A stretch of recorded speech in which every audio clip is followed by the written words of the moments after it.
प्यारे नन्हे बच्चे, यदि आप भी क्लास 10th में हैं और इस बार 2024 में एग्जाम देने वाले हैं, ठीक है, तो जो 16 फरवरी को आपका एग्जाम है वो मैथ्स का एग्जाम होने वाला है। तो इस 16 फरवरी के दिन जो आपको क्वेश्चंस आएंगे, हम आपको ऐसे क्वेश्चंस के बारे में बताने वाले हैं।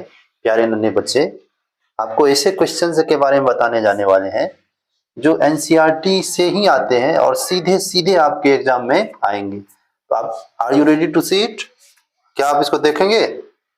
देखिए क्वेश्चन नंबर 5 को, यहाँ पे इसमें देखिए क्वेश्चन नंबर 5। यदि आपको विजुअलाइज हो रहा हो, यदि किसी भिन्न के अंश और हर दोनों में 2 जोड़ दिया जाए तो वह 9/11 हो जाती है, और यदि अंश और हर दोनों में 3 जोड़ दिया जाए तो वह 5/6 हो जाती है, तो वह भिन्न ज्ञात करे। ये क्वेश्चन दोस्तों बहुत इंपॉर्टेंट है, ये क्वेश्चन बार बार आते हैं, इस बार भी आएंगे। ये क्वेश्चन 2 नंबर का क्वेश्चन यहाँ पे देखिए दोस्तों, 2 संपूरक कोणों में बड़ा कोण छोटे कोण से 18 डिग्री अधिक है तो उन्हें ज्ञात करिए। ये क्वेश्चन भी दोस्तों बहुत ही इंपॉर्टेंट है, ये एनसीईआरटी क्वेश्चन आते ही आते हैं। ध्यान पूर्वक देखिए दोस्तों मैं क्या क्या बता रहा हूं। यदि आप देख पा रहे हो तो बच्चों, यहाँ पे ये जो 3 नंबर का पहला क्वेश्चन है, 2 संख्याओं का अंतर 26 है, एक संख्या दूसरी संख्या की 3 गुनी है, उन्हें ज्ञात करे। ये 3 क्वेश्चन ये 2 चर वाले रैखिक समीकरण से जरूर पढ़ के जाना दोस्तों, जरूर पढ़ के जाना। जरा इस क्वेश्चन को देखिए दोस्तों, इस क्वेश्चन को देखिए, 5 नंबर के क्वेश्चन। एक आयत का क्षेत्रफल 9 वर्ग इकाई कम हो जाता है यदि उसकी लंबाई 5 इकाई कम कर दी जाती है और चौड़ाई 3 इकाई बढ़ा दी जाती है। यदि हम लंबाई को 3 मीटर और चौड़ाई में 2 इकाई बढ़ा दे तो क्षेत्रफल 67 वर्ग इकाई से बढ़ जाता है, तो आयत की विमाएं ज्ञात करें। ये भी क्वेश्चन बहुत ही इंपॉर्टेंट है दोस्तों, बहुत ही इंपॉर्टेंट है, इस पर आ सकता है। ये क्वेश्चन देखिए, यश ने एक टेस्ट में 40 अंक अर्जित किए और प्रत्येक सही उत्तर के लिए 3 अंक मिले था। शुद्ध उत्तर के लिए 1 अंक की कटौती की गई। यदि उसे सही उत्तर 4 अंक मिलते, सही प्रश्न के उत्तर का यदि 4 अंक मिलते तथा अशुद्ध उत्तर का उसे 2 अंक मिलते तो यश 50 अंक अर्जित करता। तो टेस्ट में कितने प्रश्न थे? ये क्वेश्चन इस बार के लिए इंपॉर्टेंट है। और ये 2 नंबर का क्वेश्चन देखिए दोस्तों, 1 भिन्न 1/3 हो जाती है, उसी टाइप का क्वेश्चन है, और ये क्वेश्चन भी आ सकते हैं। इसको ध्यान से देखिए और आप बना के जब अवश्य जाइएगा इस क्वेश्चन को भी, ठीक है। यदि आप यहाँ देख पा रहे हो तो ब्रजगुणन विधि से एक चीज आपको हल करने के लिए मिलेगा 2 नंबर के लिए, तो ब्रजगुणन विधि को भी अवश्य सीख लीजिएगा। और दूसरा बात, 2 चर वाले रैखिक समीकरण से दोस्तों जो ग्राफ 5 नंबर के लिए आता है वो कैसा भी समीकरण दे सकता है, और वहां से आपको बोलेगा ग्राफ बनाने के लिए, उसके लिए भी आपको एक तैयारी कर लेना है, ठीक है। अब जरा समझिए कि द्विघात समीकरण से क्या क्या आने वाला है। द्विघात समीकरण से दोस्तों आपको मैं बता रहा हूं, द्विघात समीकरण यदि आप जानते हैं तो द्विघात समीकरण का सामान्य सूत्र क्या होता है? ax² plus bx plus c होता है ना, बराबर 0। ये समीकरण है। यदि यहां से हम लोग को मूल निकालना हो तो -b plus minus root under b² minus 4ac/2a करते हैं कि नहीं करते हैं? यहाँ पे जो b² माइनस 4ac है बेटा, वो क्या है? d है। और d को क्या कहा जाता है? विविक्तकर या विवेचक कहा जाता है बेटा। क्या यदि आप क्वेश्चन को विजुअलाइज कर पा रहे हो तो बेटा, यहाँ पे देखो 2 नंबर का क्वेश्चन, 2 क्रमागत पूर्णांक गुणनफल प्रतिशत सच्चा है तो हमें पूर्णांक ज्ञात करे। ये क्वेश्चन को जरूर बना के जाना बेटा, ठीक है। निम्नलिखित में से कौन द्विघात समीकरण है? इस तरह के क्वेश्चन भी बिहार बोर्ड में जरूर से जरूर आते हैं, जो बहुत ही इंपॉर्टेंट क्वेश्चन है बेटा। यहाँ पे देखो, यहाँ पे 2 क्रमागत धनात्मक पूर्णांक ज्ञात कीजिए जिसके वर्गों का योग 365 हो। और सबसे गजब का बात यह है कि ये क्वेश्चन 5 नंबर के लिए आता है। एक समकोण त्रिभुज की ऊंचाई इसके आधार से 7 सेंटीमीटर कम है, यदि इसके कर्ण 13 सेंटीमीटर का हो तो अन्य 2 भुजाएं ज्ञात करें। ये क्वेश्चन इजी भी है और जल्दी से बना भी लोगे। Are you ready? अब जरा मैं एपी का बात कर लूं बेटा। देखो एपी क्या होता है बेटा? एपी ऐसे संख्याओं का श्रेणी है बेटा जिसमें यदि ये संख्या लगातार लिखा जा रहा हो तो इसके बीच का डिफरेंस क्या होता है? सेम होता है। 6 में से 4 गया कितना बचा? 2। 4 में से 2 गया कितना बचा? 2। इसी को सीडी बचा कॉमन डिफरेंस कहते हैं।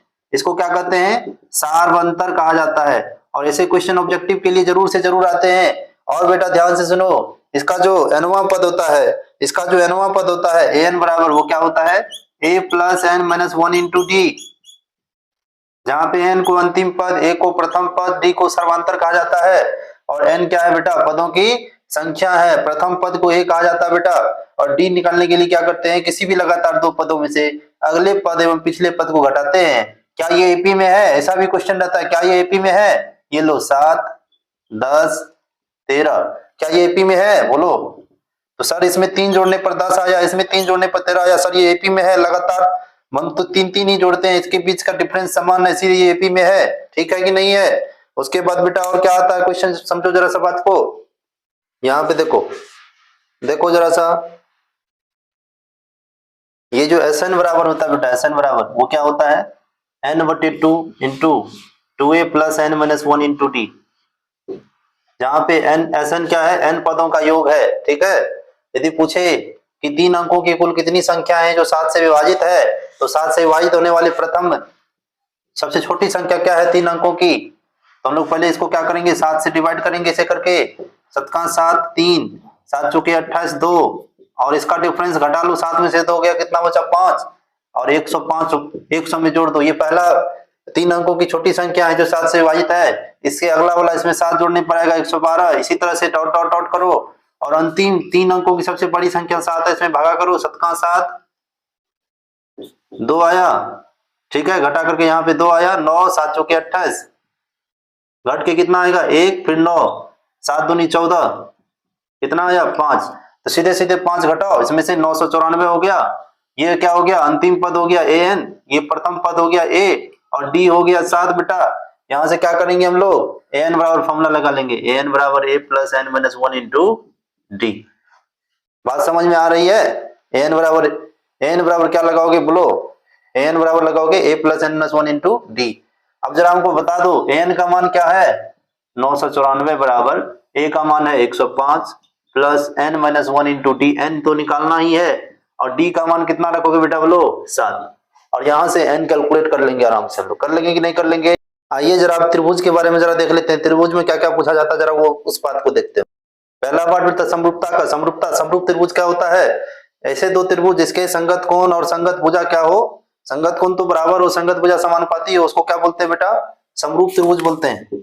ये त्रिभुज एबीसी पी क्यू आर को समरूप बोलेंगे यदि बेटा क्या हो, इसके संगत कोण और संगत भुजा क्या हो, समानुपाती हो, प्रत्येक संगत कोण बराबर हो और प्रत्येक संगत भुजा समानुपाती हो। दूसरा बेटा इसमें जो थ्योरम पूछा जाता है वो क्या पूछा जाता है, समरूप त्रिभुज के क्षेत्रफल का अनुपात, ऐसे ऑब्जेक्टिव में भी आता है, समरूप त्रिभुज के क्षेत्रफल का अनुपात उसके संगत भुजा के वर्ग के समानुपाती होता है। जैसे मान लो बेटा आपको दे दिया, क्या दे दिया, दो समरूप त्रिभुज के संगत भुजाओं का अनुपात 3:4 है, इसके क्षेत्रफल का अनुपात क्या होगा बेटा, सीधे सीधे स्क्वायर कर देना, 3 3 9 4 चौके 16, आराम से हो जाएगा कि नहीं हो जाएगा बेटा। दूसरा बात बेटा, ये थेल्स प्रमेय पूछा जाता है, थेल्स प्रमेय पता है, थेल्स प्रमेय, थेल्स प्रमेय क्या होता है, ऐसे ये त्रिभुज बना हुआ है एबीसी, बीसी के समांतर एक भुजा डीई खींचा, तो इस तरह से ये दो बिंदु पर यदि ये बीसी और डीई समांतर है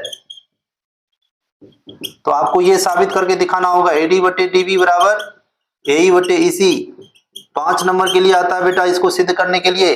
दूसरा बात बेटा, दूसरा बात क्या है, दूसरा बात ये है, दूसरा बात समझने का कोशिश करिए, ये समकोण त्रिभुज आपको दिया रहेगा और ये बोलेगा पाइथागोरस प्रमेय, यहाँ पे साबित करके दिखाओ पाइथागोरस प्रमेय, ये भी 5 नंबर के लिए पूछा जा सकता है। ए बी सी ये 3 भुजा दिया हुआ है, ये कर्ण है, ये लंब और ये आधार है, तो आपको साबित करने के लिए बोला जाएगा कर्ण का स्क्वायर बराबर लंब का स्क्वायर जोड़ आधार का स्क्वायर, मतलब AC स्क्वायर बराबर BC square plus AB square.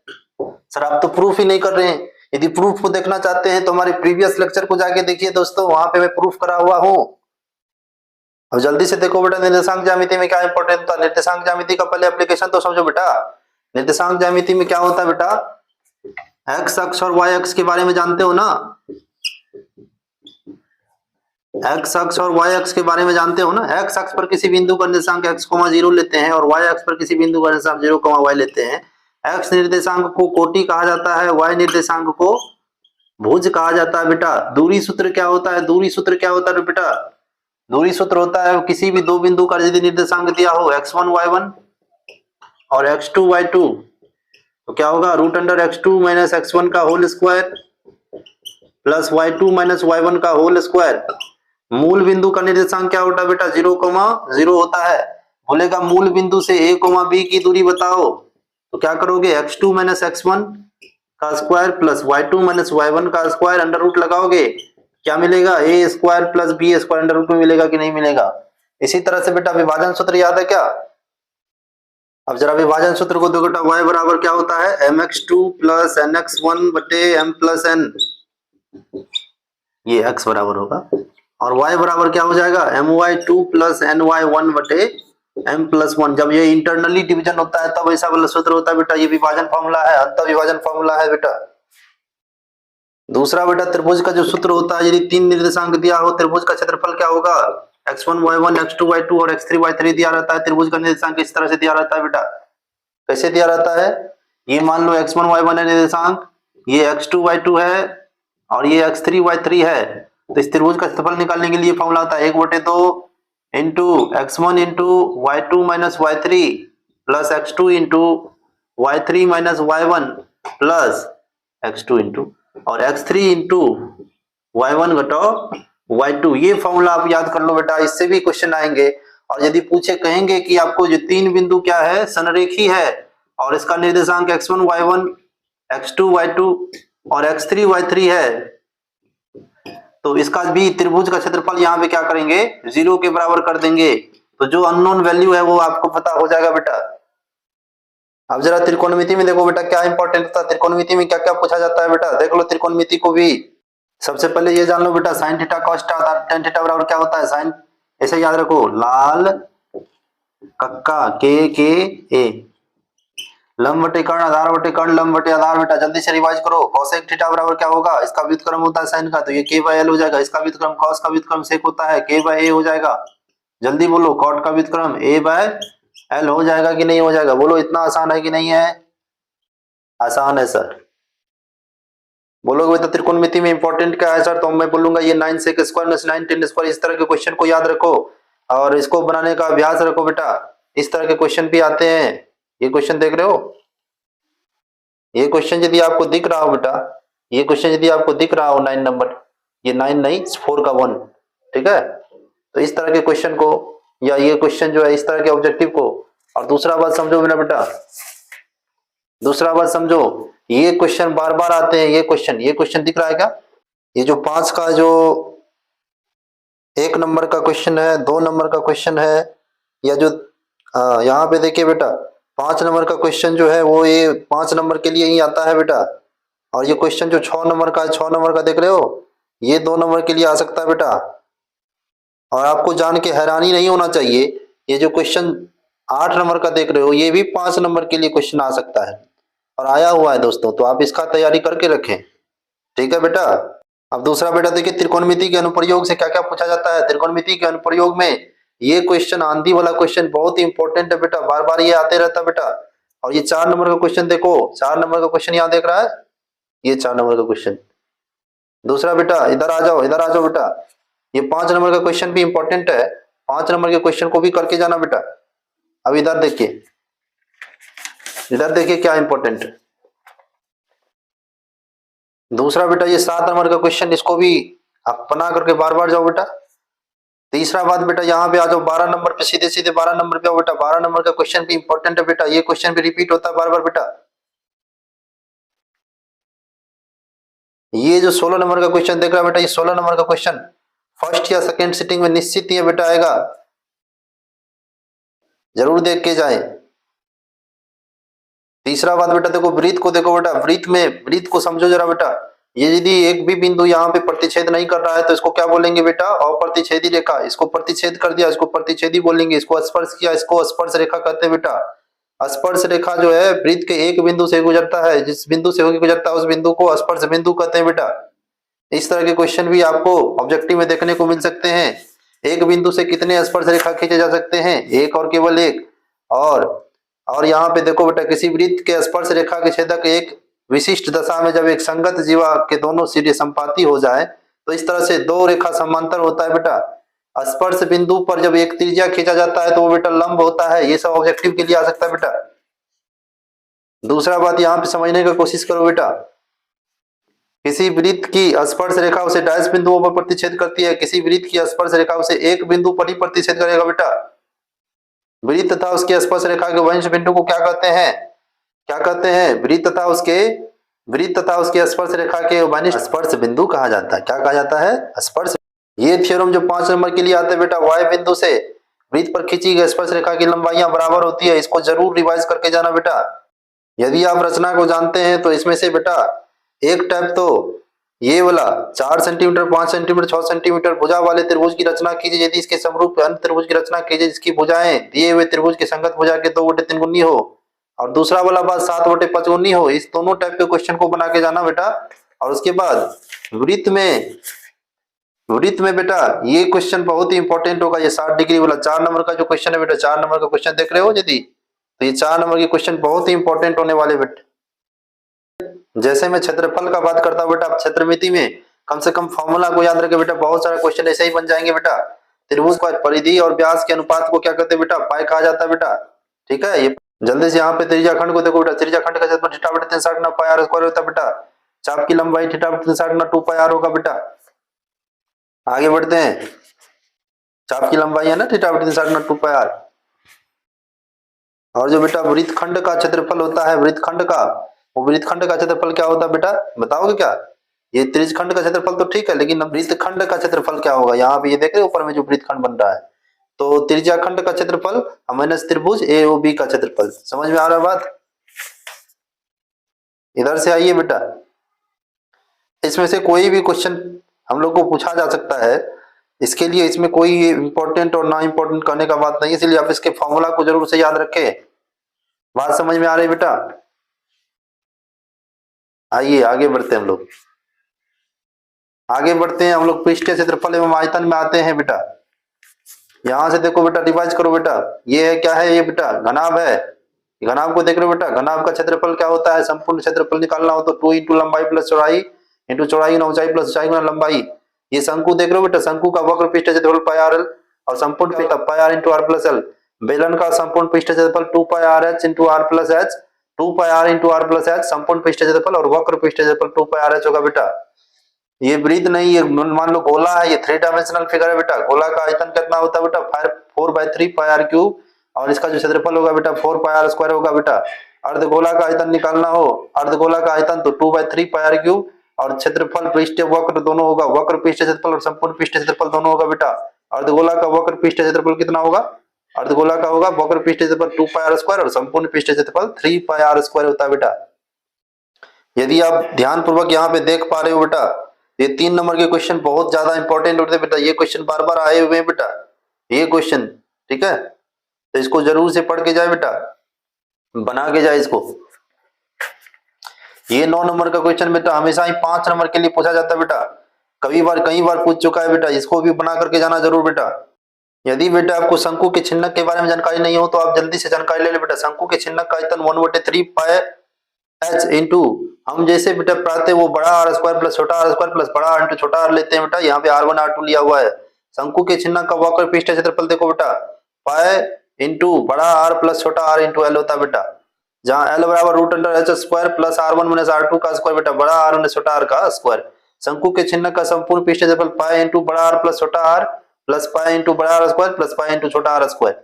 ये बात को याद रखो बेटा, एल बराबर ये याद रख लो बेटा, इतना ही चीज याद रखो, आपका सब काम हो जाएगा बेटा। समझ में आ रहा है ना? संख्यांकी के ऑब्जेक्टिव को बनाने के लिए बेटा वर्ग चिन्ह यदि पूछे तो ऊपरी सीमा और निम्न सीमा को जोड़ेंगे। यहाँ पे जैसे देखो बेटा, ये 10 है और ये 25 है, तो ये निम्न सीमा हुआ, ये ऊपरी सीमा हुआ। इसका यदि वर्ग चिन्ह निकालना हो तो 25 प्लस 10/2 35/2 और भागा कर लेना तो 17.5 आ जाएगा कि नहीं आ जाएगा बेटा। इस तरह के क्वेश्चन बेटा बोर्ड एग्जाम में पूछे जाते हैं बेटा। ये हम लोग को वर्ग अंतराल दिया रहेगा, फर्जी वर्ग अंतराल है। इधर ये फ्रीक्वेंसी बारंबारता दिया हुआ है, इधर हम लोग xi ये वर्ग चिन्ह निकाल लेते हैं, इसको जोड़ करके देखो 10 और 25 का जोड़ करके वर्ग चिन्ह निकालना है 2 से भागा दे करके, और फिर हम लोग क्या निकाल लेते हैं सीधे सीधे यहाँ पे। ये तो क्या है कि ये विचलन विधि से बनाया गया है, लेकिन हम लोग यदि सीधे बनाए तो सिग्मा fi xi बटे सिग्मा fi कम से कम याद रख लो बेटा, काम चल जाए। बहुलक के क्वेश्चन बेटा हमेशा ही 5 नंबर के लिए पूछे जाते हैं बेटा। बहुलक क्या होता है? बहुलक जो है ये दिए गए आंकड़ों में जिसकी बारंबारता सबसे अधिक होती है ऑब्जेक्टिव के लिए वो अवर्गीकृत आंकड़ों के लिए होगा, लेकिन वर्गीकृत आंकड़ों के लिए जहाँ पे वर्ग अंतराल सब दिया रहेगा तो वहां पे बहुलक का फॉर्मूला ये होता है बेटा, L plus F1 minus F0 बटे 2 F1 minus F0 minus F2 गुना H। L क्या है? बहुलक वर्ग की निम्न सीमा, H है वर्ग अंतराल, ठीक है, वर्ग अंतराल माप, वर्ग माप, ठीक है। F1 है बहुलक वर्ग की बारंबारता, F0 है बहुलक वर्ग के ठीक पहले की बारंबारता, F2 है बहुलक वर्ग के ठीक बाद की बारंबारता है बेटा। तो इस तरह से हम लोग देख लेंगे। लेकिन बहुलक वर्ग खोजोगे कैसे? तो जिसकी बारंबारता सबसे अधिक होगी वही बहुलक वर्ग होगा। जैसे यहाँ पे हम समझाने का कोशिश कर रहे बेटा कि यहाँ पे देखो जरा सा 7 8 2 2 1, यहाँ पे किसकी बारंबारता सबसे अधिक है? 8। तो ये हम लोग का 3 से 5 बहुलक वर्ग हो गया। तो यहाँ पे L का मान कितना हो जाएगा? 3 हो जाएगा। F0 का मान कितना होगा बेटा? F0 का मान होगा 7, F1 का मान 8 होगा और F2 का मान 2 हो जाएगा। और H का मान 5 में से 3 जाएगा तो 2 बचे, वही H है। माध्य के क्वेश्चन भी बहुत अच्छे होते हैं बेटा। माध्य बराबर क्या होता है? L plus n by 2 minus CF बटे F गुना H। यदि नहीं जानते हो जल्दी से रिवाइज करो। L क्या है? माध्यक वर्ग की निम्न सीमा, n है प्रेक्षणों की संख्या, और CF क्या है? माध्यक वर्ग की ठीक पहले की वर्ग संचयी बारंबारता, वर्ग की संचयी बारंबारता। F है माध्यक वर्ग की बारंबारता और H है वर्ग माप, ठीक है। वर्ग माप मतलब उसमें से क्या करते हैं? ऊपरी सीमा में से निम्न सीमा को घटा लेते हैं तो हम लोग को H मिल जाता है। तो प्रायिकता क्या होता है बेटा? अनुकूल परिणाम बटे कुल परिणाम। यदि सिक्का को उछालते हैं तो या तो चित आता है या पट आता है। तो यदि हमको एक सिक्का को उछाले बोलेगा चित आने की प्रायिकता, तो 1/2 बोलोगे कि नहीं बोलोगे? उसके बाद देखो बेटा इसी तरह से हम लोग इसे करते हैं। जैसे किसी संभावना, किसी घटना का होने का और नहीं होने का जो प्रायिकता होता है उसका जो सम होता है वो 1 के बराबर होता है। निश्चित घटना की प्रायिकता क्या होती है? 1 होती है। अनिश्चित घटना, असंभव घटना की प्रायिकता क्या होता है? 0 होता है बेटा। ये क्वेश्चन बार बार आते हैं। कौन सा क्वेश्चन? मैं आपको दिखाने का कोशिश कर रहा हूं यहाँ पे। ये क्वेश्चन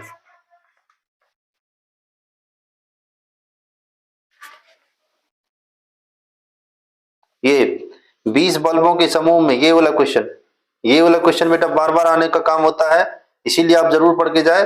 और ये 16 नंबर और 17 नंबर दोनों ही बहुत ज्यादा इंपॉर्टेंट बेटा। 16 17 दोनों को ही बना के जाना, इसी में से कोई दोनों में से आएगा, ठीक है।